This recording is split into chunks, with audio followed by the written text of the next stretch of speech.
Saúde, amada igreja, com a paz do Senhor. Vai tudo bem? Espero que esteja tudo bem com você. Amém? Muito bom poder estarmos aqui nesta noite e congregarmos ao nosso Deus, cultuarmos ao nosso Deus. Ver esse grupo de adolescentes e de jovens louvando e adorando o nome do Senhor. Que bom saber que a fé dos pais não está morrendo nos pais, mas está sendo avivada e passando para os seus filhos. Como é maravilhoso ver pessoas tão jovens escolhendo estar na casa de Deus. Me dá alegria, me dá orgulho de ver esse grupo crescendo. Cada líder que passa, parece que faz alguma coisa, o negócio parece que vai à frente. Quando a gente muda a liderança, os adolescentes ficam meio assim, agora a minha vida aguenta, fica firme. Deus sempre tem algo novo, tem algo de bom para passar para nós. E que a vida dos seus líderes possa contagiar a vida de vocês. Que a vida dos seus pastores possam influenciar a vida de vocês. Isso eu rogo, para que vocês tenham pessoas que vocês possam olhar, que são dignas de a gente estar olhando, porque estão seguindo a palavra de Deus. E se não tiver gente aqui para a gente olhar, a gente olha para a Bíblia. A gente olha os homens de Deus. E se os homens de Deus estiverem falhando, como a gente vê que falha, a gente olha para Jesus, que é perfeito Senhor e Salvador da nossa alma. Amém? Então vamos iniciar com o texto de Mateus capítulo 5. Já tem algum tempo que eu estou ministrando esse texto.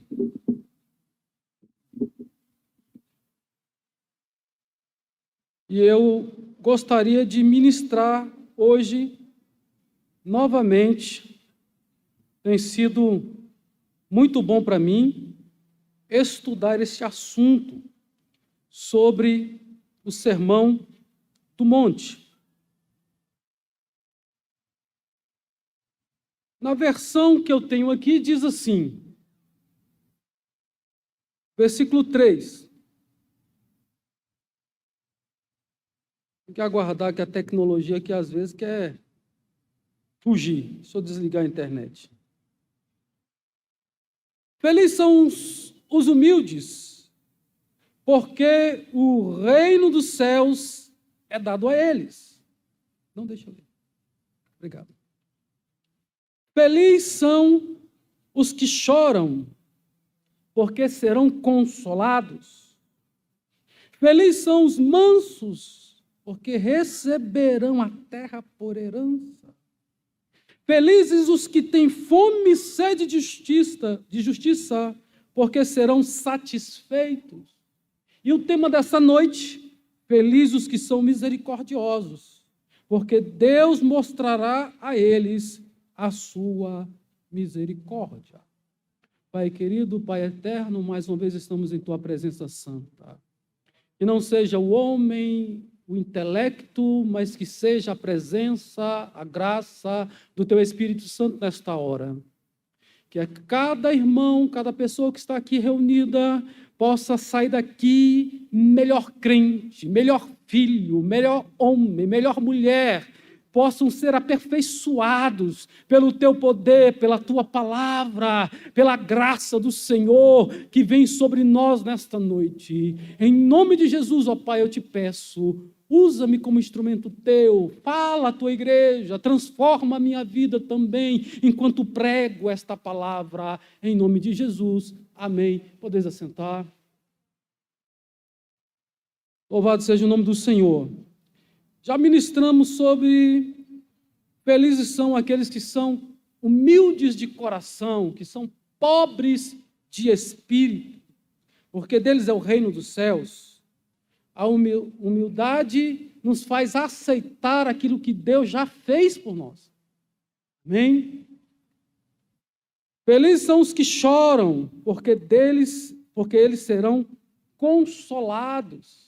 aqueles que lamentam pela situação que o mundo vive, aqueles que não se conformam com este mundo, mas aqueles que realmente são transformados pelo poder do Evangelho, pelo poder da palavra do Senhor, aqueles que lamentam, que choram as misérias dos outros, louvado seja o nome do Senhor, do mundo que está acontecendo e as suas próprias misérias, os seus próprios pecados, louvado seja o nome do Senhor. Felizes são os mansos, porque eles receberão a terra por herança, indo na contramão do mundo, né? Que valoriza muito mais os heróis, que empunham suas espadas e matam centenas e milhares, que usam das suas armas para poder vencer batalhas. Mas o Senhor está dizendo, bem-aventurado, feliz é aquele que é manso, vai receber essa terra e ainda nós temos a vida eterna, louvado seja o nome do Senhor. O cemitério está cheio de valentes, né? E os mansos vão vivendo na terra. Que Deus possa te dar esse espírito de mansidão que esteve em Jesus. E Jesus disse, aprendei de mim, que sou manso e humilde de coração. Fome e sede de justiça, mas não da justiça humana, da justiça do homem, que a justiça do homem é falha, né? A justiça do homem, ela é de acordo com aquilo que recebe, é corrupta. Nós sabemos que a imagem da justiça é uma estátua de olhos vendados. Diz que é para não levar em consideração a pessoa do agressor e julgar os fatos. Mas sabemos que isso não acontece, que isso não é o real, que muitos juízes se vendem sentenças. De vez em quando vemos isso na mídia, algo que está acontecendo. Às vezes, a corte não tem sido realmente pautada pela justiça, mas tem sido pautada por quem está sendo julgado. Na verdade, aquela venda é para dizer que a justiça é cega e às vezes comete injustiça. Ela não é tão justa como deveria ser. A própria palavra de Deus diz que a nossa justiça são como trapos de imundícia. Essa é a justiça do homem. E é Deus que declara, é a palavra de Deus que declara que são como trapos de imundícia. Não somos justos o suficiente para poder julgar as causas. Só com a justiça de Deus em nós podemos realmente ser justos. Temos que ter fome e sede da justiça de Deus. E ainda que sejamos injustiçados aqui, com a justiça de Deus, uma hora o Senhor vai fazer. Louvado seja o nome do Senhor. Amém? O tema de hoje é: felizes os que são misericordiosos, porque Deus mostrará a eles a sua misericórdia. Então, a bem-aventurança que estaremos estudando, né, nós temos o livro do Dr. Martin Lloyd. Ele escreveu um livro muito bom. A minha alma se regozija enquanto estudo as palavras que ele escreveu ali, inspiradas também, né? Com certeza Deus inspirou ele a escrever tantas coisas que eu acho que vai contribuir nesta noite para a sua alma, para a sua vida cristã. Não podemos esquecer que a ordem das bem-aventuranças, ela tem o propósito. Jesus escreveu com propósito. Então nós temos que entender que Jesus está escrevendo ali um pouco daquilo que é caráter do cristão. Como o cristão deve ser. Humilde, vai trabalhando ali cada aspecto, cada característica do homem de Deus, da mulher de Deus, e nós devemos usar até como profissão de fé. Às vezes nós vemos igrejas escrever as profissões de fé, mas eu acho que as bem-aventuranças seriam uma boa profissão de fé.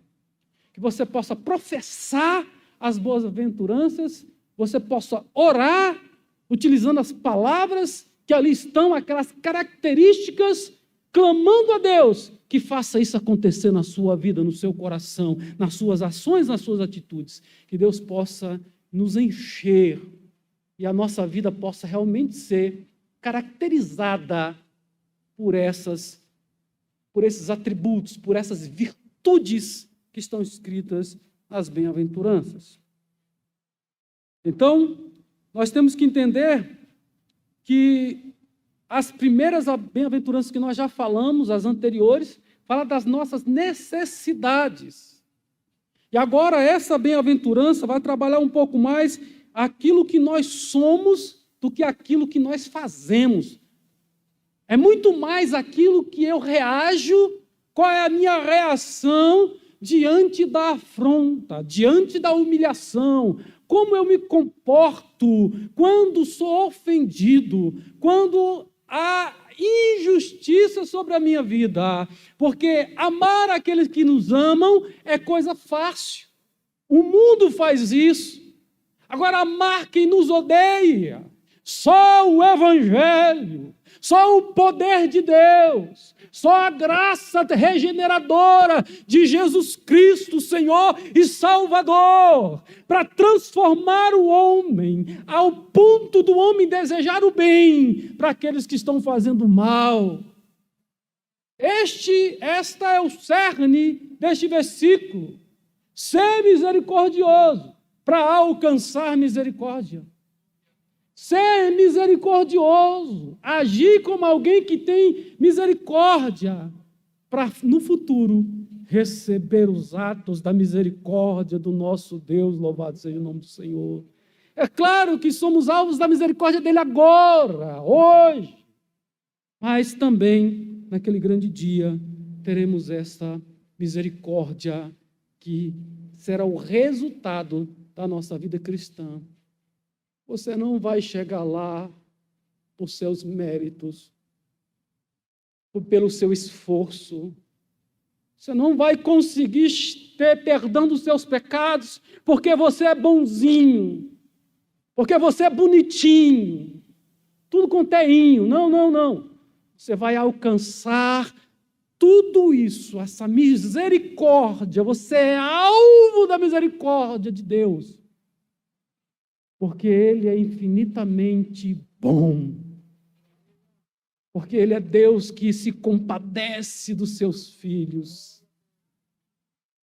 Porque se não fosse a sua misericórdia, nós já estávamos destruídos. A Bíblia diz, é por causa das suas misericórdias que nós não somos destruídos. Então, é claro que somos alvos da misericórdia agora, hoje. Mas quando você ultrapassar os portais eternos, não pense, é porque eu sou bom, é porque eu alcancei graça diante dos olhos de Deus, mas é porque Ele foi misericordioso. E cada pecado que você cometeu, e você se arrependeu, confessou, Ele derramou misericórdia sobre a sua vida. E você deu mais um passo em direção a Jerusalém celestial. Você foi se aproximando do dia do arrebatamento da igreja. Só com a misericórdia dele você pode sair daqui esta noite entendendo, ele me amou primeiro, antes que eu o escolhesse. Ele me amou. É prova da misericórdia dele. Olhou para você quando você não tinha nada para oferecer. Porque agora que você foi lavado, remido pelo poder do sangue de Jesus, tende alguns crentes se sentir seguro quanto à sua salvação, pensando que é ele que mantém-se de pé. Mas é pela infinita misericórdia. Porque enquanto estivermos neste corpo, nós fatalmente iremos em algum momento pecar. O salário do pecado é a morte, é a destruição, é o inferno. Mas Ele, pela infinita misericórdia, te amou. Ele possui infinita misericórdia, olhou para você com um olhar de compaixão. E todo pecador arrependido, ele não vê o seu pecado, ele não vê o meu pecado, mas ele vê as marcas de Cristo, do Senhor Jesus e Salvador. Ele olha para você e não vê as suas falhas, mas ele vê o sangue de Jesus que foi derramado na cruz do Calvário, que é suficiente e eficaz para perdoar os teus pecados. Aleluias! Como é bom entender esse processo na nossa vida. Não podemos analisar apenas um aspecto, um versículo isolado, mas temos que entender que há uma crescente, que há um desenvolvimento, há passos a dar em direção ao alvo, a varão perfeito, a homem segundo o coração de Deus. Porque todas as características do Sermão do Monte são características que nos tornam homens melhores, crentes melhores, maridos melhores, filhos melhores. Ela vai transformando os nossos desejos, vai mudando as nossas necessidades. Não é mais necessidade de algo material, mas é uma necessidade de transformação de caráter. As bem-aventuranças falam de caráter, fala de vida cristã, fala de padrão, de homem de Deus, de mulher de Deus, que Cristo deseja para a sua noiva, para a sua igreja. Louvado seja o nome do Senhor. Fala de caráter, fala dessa disposição do crente. Bem-aventurados os misericordiosos. É como se fosse também uma régua de medir, é como se fosse também uma maneira de identificar quem é crente e quem não é crente. Quem é ovelha e quem é lobo. Quem é trigo ou quem é joio. Aqui é uma maneira de transformar padrões que o mundo rejeita, que o mundo não valoriza. Mas o seu Deus valoriza, o seu Deus deseja implantar na sua alma, transformar os teus desejos, as tuas vontades, submissa à sua vontade e aquilo que Ele está escrevendo para a sua vida. Devemos professar esse sermão. O que é misericórdia?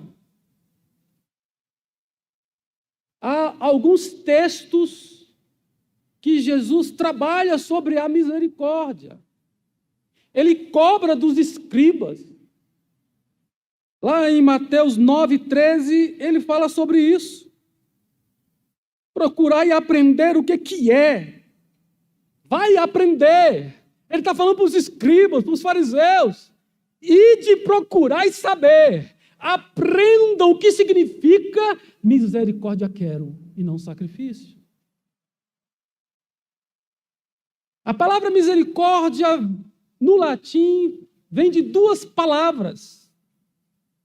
Uma significa compaixão, a outra significa coração. Então podemos literalmente traduzir: coração que se compadece. Um coração compadecido. Alguém que olha para os outros e sente as misérias do outro. Miséria no sentido de compadecer-se, de sentir, de ter esse sentimento, né, que nos faz nos colocar no lugar do outro, de querer levantar o outro, dar a mão para o outro, exercer a misericórdia. Louvado seja o nome do Senhor. Mateus 12:7 repete um versículo que tudo está baseado lá em Oséias 6:6. Misericórdia quero e não sacrifício. E aqui em Mateus 12:7 ele diz: mas se vós soubesseis O que significa misericórdia quero, e não sacrifício. Vocês não iriam condenar inocente. Quando eu tenho misericórdia, eu não cometo injustiça. Eu faço a justiça. Eu estou sedento da justiça de Deus. A justiça de Deus é o padrão para a minha vida. E eu me submeto a essa justiça. Lá em Mateus 23, Jesus vai trazendo também, falando para os fariseus, ele chama eles de hipócritas. Porque vocês dizimam da hortelã, do coentro, né, dessas pequenas coisas, do cominho, mas vocês estão desprezando o mais importante da lei. Ei, o que é mais importante da lei do que cumprir com alguns ritos? O que é mais importante do que você andar com Bíblia na mão? O que é mais importante do que você dizer que é crente? O que é mais importante do que ter uma carteira de membro? O que é mais importante do que levantar a mão quando o pastor fala? O que é mais importante do que cantar num conjunto? O principal da lei, o principal da palavra. O que esta palavra chama? Esta palavra diz que o principal da lei é o juízo. Novamente a justiça, mas não a justiça humana, a justiça de Deus. Quantos crentes que são vingadores, que são vingativos, olho por olho, dente por dente, ainda estão na lei, parece que não vivem no novo evangelho, parece que não estão nas boas novas, onde eu amo meu inimigo, onde eu perdoo 70 vezes 7, onde o evangelho tem que ser prático na minha vida, não apenas teórico. Carabassou, aremeriando, anás. O principal da lei é justiça, misericórdia e fé. A fé fala de fidelidade, a fé fala de ser fiel a Deus, ser fiel à palavra, andar em conformidade à palavra. Louvado seja o nome do Senhor. Eu preciso que essas palavras estejam em mim. O dizimar é correto, porque a Bíblia vai dizer, Jesus continua dizendo, vocês estão desprezando o mais importante, o juízo, a misericórdia e a fé. Deveis, porém, fazer estas coisas, as últimas faladas, misericórdia, justiça e fé, e não omitir aquelas. Sim, devo desejar ser membro da igreja, adolescentes, crianças, devem almejar ser batizado nas águas. Não podemos esperar ficar com a cabeça branca para desejar o batismo. Batismo significa aliança com Deus. Jovens que já estão pensando em namorar, já estão pensando em casar, e alguns não são batizados. Não há desejo de mudança, não há desejo de batismo. Aonde vamos? Que céu estamos querendo ir? Se eu não quero ter nada a ver com Cristo. Porque batismo significa obediência. Batismo significa crer na palavra de Deus. Significa obedecer o mandamento de Cristo. Aqueles que vão fazer discípulos, batizando-as no nome do Pai, do Filho e do Espírito Santo. E a palavra diz que o batismo foi dado no lugar da circuncisão. A circuncisão era uma aliança dos homens com Deus. Agora Deus deu a possibilidade da mulher também estar nessa mesma aliança através do batismo. Batismo nas águas quer dizer, eu me identifico com Cristo. Eu amo a Cristo, eu quero viver para Cristo, é uma identificação com Ele. Eu só posso ser cristão na propriedade da palavra se eu sigo os ensinamentos dEle, se eu obedeço a Ele, se eu amo a Ele, se eu estou realmente ouvindo a sua voz. Então eu preciso andar segundo a palavra do nosso Deus. Muitos crentes não querem andar segundo a palavra. Quantos aqui gostariam de ser humilhado ainda hoje? Quem quer passar por humilhação? Levanta a mão aí. Quem quer ser humilhado?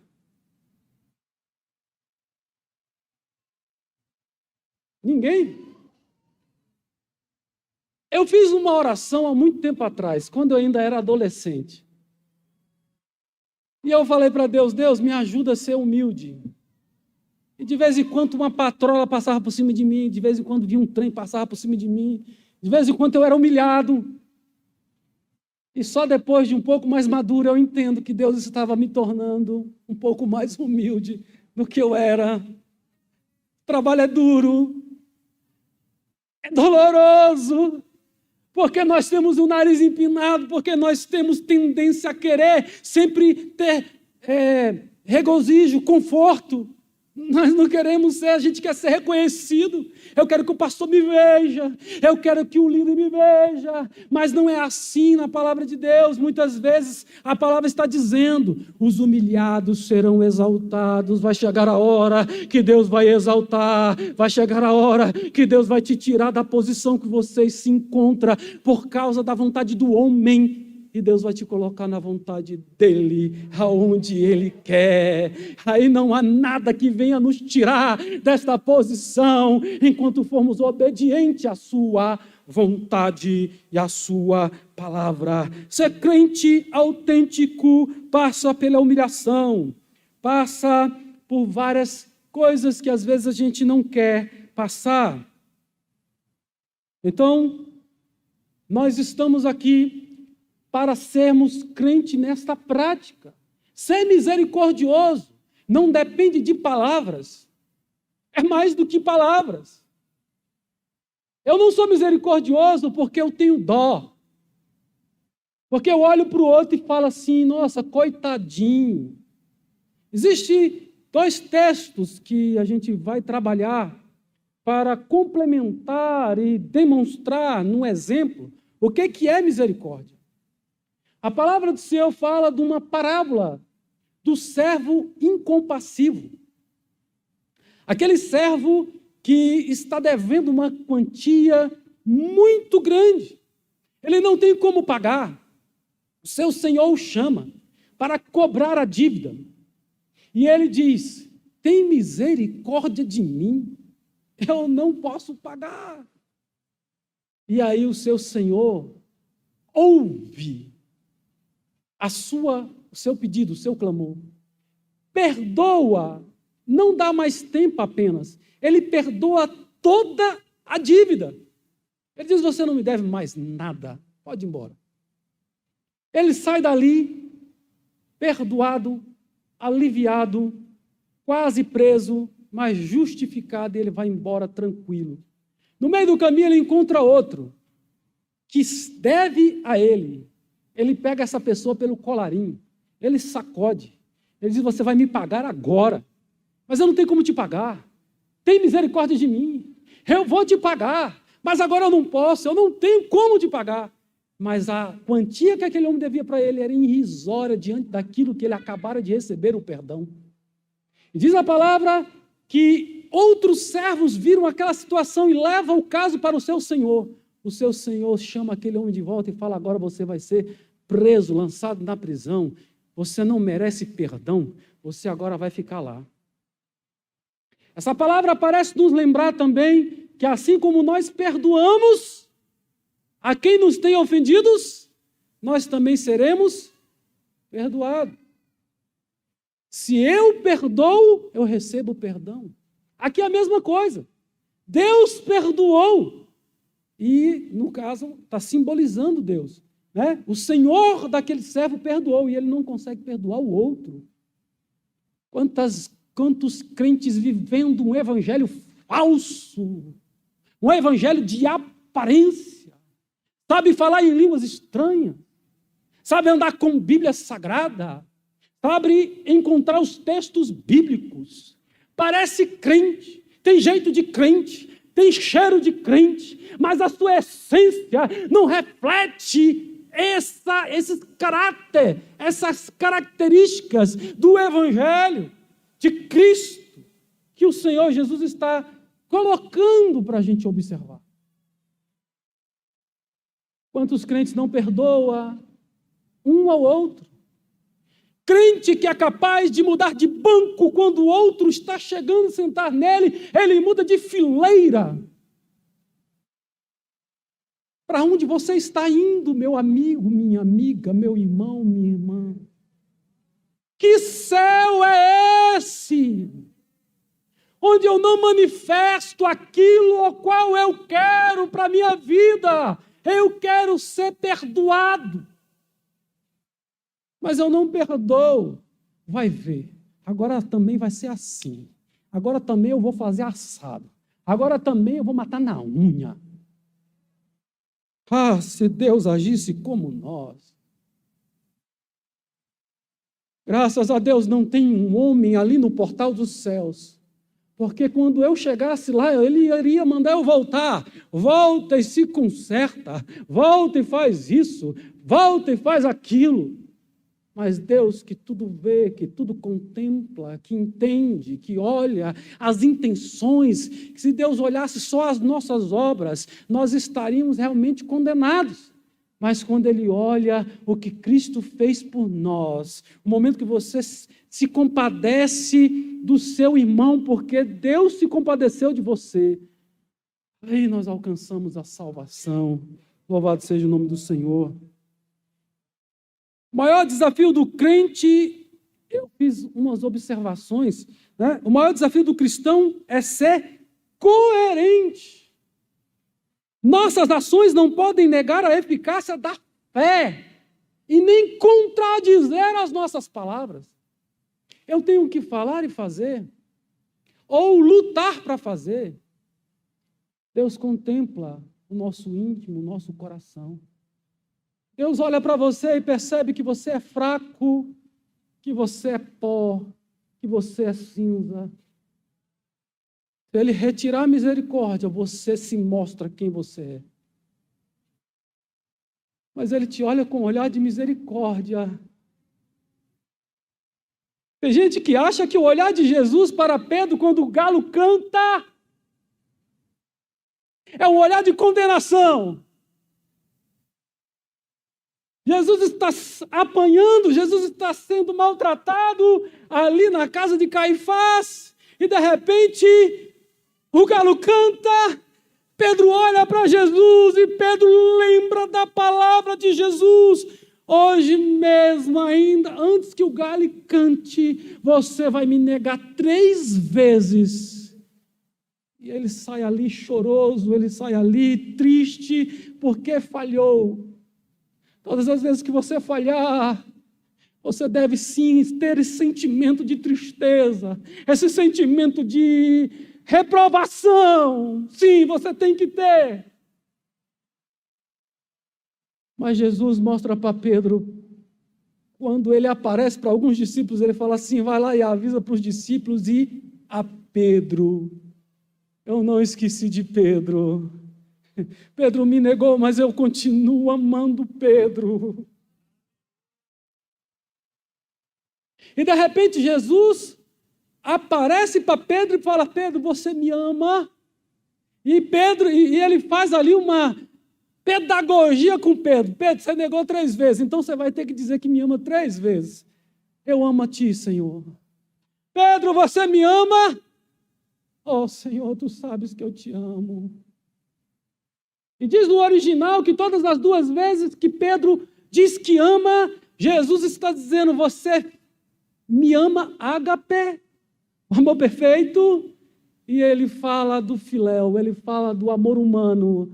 Eu te amo, Jesus. Só que no texto traduzido amor, a gente não entende. Mas na última vez, Pedro fala ágape. As 3 vezes, Jesus mostra para ele, eu te amo como da primeira vez. Eu olho para você, estou te dando mais uma oportunidade, mais uma chance. O diabo, ele tenta de tudo para que a gente caia no pecado. Quando a gente cai no pecado, ele quer colocar vergonha em nós. tínhamos que ter vergonha de pecar. Mas ele tira a vergonha. Ele mostra o cenário muito bonito, as luzes muito coloridas, e a gente escolhe pecar. E a gente cai. A gente é engodado, atraído pela nossa própria concupiscência, pelos nossos próprios desejos, pela nossa própria vontade carnal. É isso que você precisa trabalhar. Clamar para que Deus possa te tornar menos carnal, mas que você seja mais espiritual. Porque aquele que é carnal, meu irmão, quer fazer a vontade da carne, da alma, dos desejos.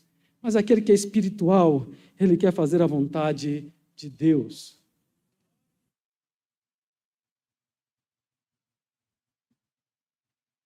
Realmente, não consigo pregar com esboço, o meu tempo está acabando, acabou meu tempo. Mas eu queria falar tantas coisas, mas eu posso falar outro dia, não posso? Não precisam ficar aqui até meia-noite, não, porque eu posso ir até meia-noite falando desse Jesus. Mas eu quero te falar mais um pouquinho nesses versículos, te dizendo o seguinte: Deus está olhando para você e Ele quer que você mude a sua forma de ser. Pare de ficar fazendo promessas vazias. A partir de agora eu vou, agora... Não. Se renda ao poder do Evangelho. Se renda. Creia que esta palavra é a verdade, que esta palavra transforma, que esta palavra modifica, que esta palavra quebra paradigma. Para de querer fazer e realizar todos os seus sonhos humanos, todos os seus desejos humanos. Se você satisfazer todos os seus desejos humanos, seu lugar é o inferno. Porque nós vamos pecar. Porque a vontade da carne, da alma, do ser humano em essência é má. É por isso que ser misericordioso depende de uma nova natureza, do nascer de novo. É isso que Cristo quer fazer com você. Ah, mas eu era isso, você era. Você agora está perdoado. Você andava, o seu andar agora é diferente, porque Cristo te faz nova criatura, Ele te faz novo homem, Ele começa a colocar no teu coração novos desejos, mas como ter desejos diferentes do que eu tinha? Só se eu alimentar a minha alma com a palavra de Deus. Porque se eu não leio a palavra, se eu não medito na palavra, a minha vida é vazia. A minha vida é para cumprir com a carne, é para fazer os desejos humanos. Mas quando eu coloco esta palavra, quando eu medito na palavra, quando eu entendo que esta palavra transforma, que essa palavra me modifica, você vai fazer algumas orações. Como o próprio Paulo fez. Miserável homem que sou. Você só será misericordioso quando você entender o que Cristo fez por você. Você entender que o seu pecado te tirou a comunhão com Deus. Você entender que o seu pecado realmente é algo que tira você do livro da vida. O seu pecado faz separação entre você e Deus. Mas quando eu entendo que o meu pecado não tem como é que Deus faz isso? É por causa da misericórdia dele que te alcançou, ele te perdoou, ele te regenerou, ele te fez nascer de novo, ele quer implantar no seu coração desejos diferentes. Ah, mas eu gosto de tal coisa. Deus quer mudar os teus desejos nesta noite. Ele quer mudar os teus pensamentos. Ele quer mudar a sua maneira de olhar o mundo, de olhar as coisas. Eu não posso me render às coisas que Satanás quer que eu faça. Eu não posso me render a todos os meus desejos e vontades, mas eu devo me submeter voluntariamente à ação do Espírito Santo de Deus. Convido o Espírito Santo nesta noite, sinta a misericórdia de Deus, olha quem você era e o que você é, entenda que isso é a prova da misericórdia de Deus. Quem não entende o perdão de Deus não consegue ser misericordioso com outro, é um coração irado, é um coração cheio de mágoa, mas quando eu entendo que Ele me perdoou, tudo que eu fiz no passado, como é que Ele me tornou um pastor? Só a misericórdia dEle para alcançar a minha alma. Só a misericórdia dEle para alcançar a minha vida. Ele quer fazer isso com você. Eu fiquei quase um ano fora da igreja, mas quando eu voltei, falei: Deus, nunca mais me permita sair da tua casa. Deus, eu tenho livre-arbítrio, eu tenho vontade de fazer coisas erradas, mas Deus, eu estou abrindo mão, e eu fiz essa oração ainda jovem, solteiro. Eu falei para Deus: Deus, eu abro mão do meu querer, das minhas vontades, eu agora quero ser teu, eu agora quero fazer a tua obra. Até hoje eu sentava nos bancos e ouvia a palavra, mas eu quero, Senhor, sentar lá em cima do púlpito. E Ele perdoou os meus pecados, Ele lavou, redimiu a minha alma, mudou os meus desejos, mudou as minhas vontades, tirou tudo aquilo que estava em mim e me deu diante dEle a sua santidade, a sua graça, o seu perdão. É isso que Ele quer fazer com você nesta noite, que você saia deste lugar aliviado esta carga do pecado, desta prisão que o inimigo deixa nos presos, que a gente não confessa o pecado e a gente vive uma vida de miséria, uma vida que não rompe, uma vida que passa anos e você permanece a mesma coisa. Ele quer mudar a sua vida, mudar o seu futuro. Ele tem projeto para você.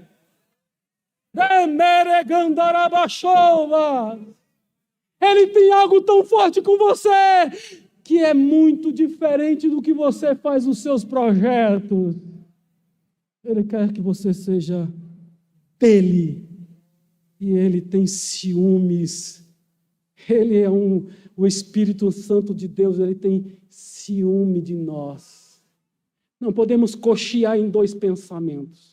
Não podemos ter um pé na igreja e outro no mundo. Não podemos estar de qualquer forma na presença dEle. Não podemos operar na sua obra com a nossa vida precisando de conserto. Primeiro repara o teu altar, conserta o teu altar e depois venha fazer a obra do Senhor. Primeiro confessa os teus pecados. Primeiro você se arrependa. Primeiro você vai sentir o perdão de Deus. E depois, meu irmão, depois Ele vai te levar nos lugares altos, depois Ele vai fazer o que Ele quiser na tua vida. Ele vai te pegar pela mão, Ele vai te tirar do chato de lodo e vai te colocar com os pés firmes sobre Ele, sobre a sua palavra, sobre o Senhor Jesus. Ninguém te tira, ninguém te toma, o diabo não pode contra você, porque você está alicerçado nele. É por isso que crente tem que ler a palavra, porque a palavra é vitamina, a palavra é algo que nos alimenta, é comida, é alimento espiritual. Crente que não lê a palavra, crente que não jejua nem uma vez no mês, crente que quer vencer o mundo com a sua própria força, você será derrotado todas as vezes, você vai parar na lona todas as vezes, você vai ser fracassado todas as vezes. Mas o Senhor quer te dar forças nesta noite para a sua vida mudar. Eu não estou num congresso, eu estou na minha igreja, eu estou falando para as ovelhas do meu pastoreio, aqui onde eu estou. Você já conhece a minha palavra. Eu não quero emocionar você, mas eu quero chegar lá e ver você.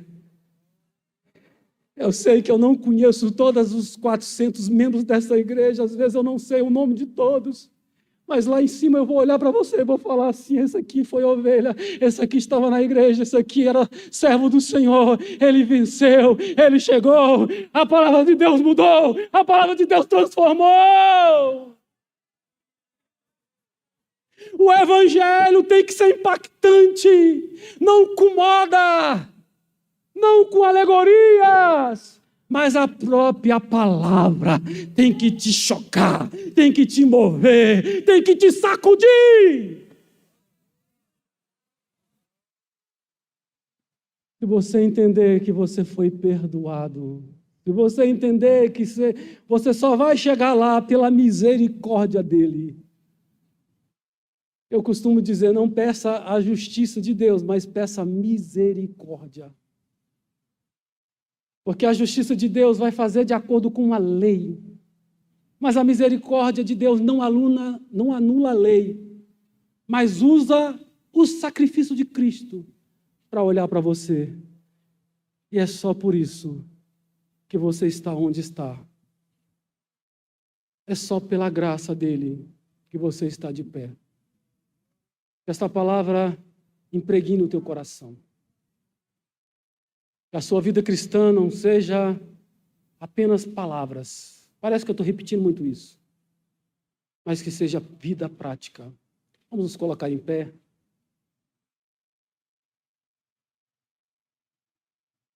Ele quer que você seja misericordioso, porque Ele é misericordioso com você. Ele quer que você ande a segunda milha. Ele quer que você dê o rosto para receber o segundo tapa. Ele quer que você perdoe mais uma vez, mais uma vez, mais uma vez, mais uma vez. Tantas quantas você deseja ser perdoado. Louvado seja o nome do Senhor. Se apresente diante do Senhor nesta hora. Como é que está seu coração? Como é que está a sua alma? O que é que te prende? Talvez você está numa miséria de pecado que você fala, não tem jeito. É mentira do diabo. Satanás, ele é mentiroso, ele te engana. Ele te tentou para cair, mas agora ele não quer que você seja livre, liberto. Jesus te liberta agora. Jesus te liberta hoje. Mas viva para Ele. E nunca mais você voltará a esta lama, a essas águas de esgoto, a esse lixo chamado pecado. O pecado na sua vida vai ser um acidente e não uma constância. Você não vai mais viver uma vida miserável, mas você vai viver a vida de Cristo. Ele morreu a nossa morte, a nossa condenação. O maior exemplo de misericórdia foi Deus, que olhou para você miserável, caído, sujo, e Ele te amou. A única coisa que eu preciso é aceitar Jesus como Senhor e Salvador da minha alma. Querer viver para Ele. Ele é que nos transforma, Ele é que faz. Vamos orar. Curva a sua cabeça. Qual é o pecado que você volta e meia cai nele de novo? Jesus quer te fortalecer. Eu não estou dizendo que eu nunca mais pequei. Mas aqueles pecados que me levaram para tão longe dele, nunca mais o Senhor permitiu eu voltar naquela lama, naquele esgoto. O Senhor quer fazer isso com você também nesta noite. Ele quer que o velho homem esteja morto. enterrado, e uma nova criatura, um novo homem, agora Ele vai fazer pela fé sua em Cristo Jesus. Eis que as coisas velhas ficaram para trás, eis que tudo é criado novo. Ah, mas não tem jeito, Ele faz novo. Ele é o poderoso que criou o mundo, o universo, todas as coisas, do nada. E Ele vai fazer isso agora na tua vida, dentro de você. Ele vai mudar os teus desejos, as tuas vontades.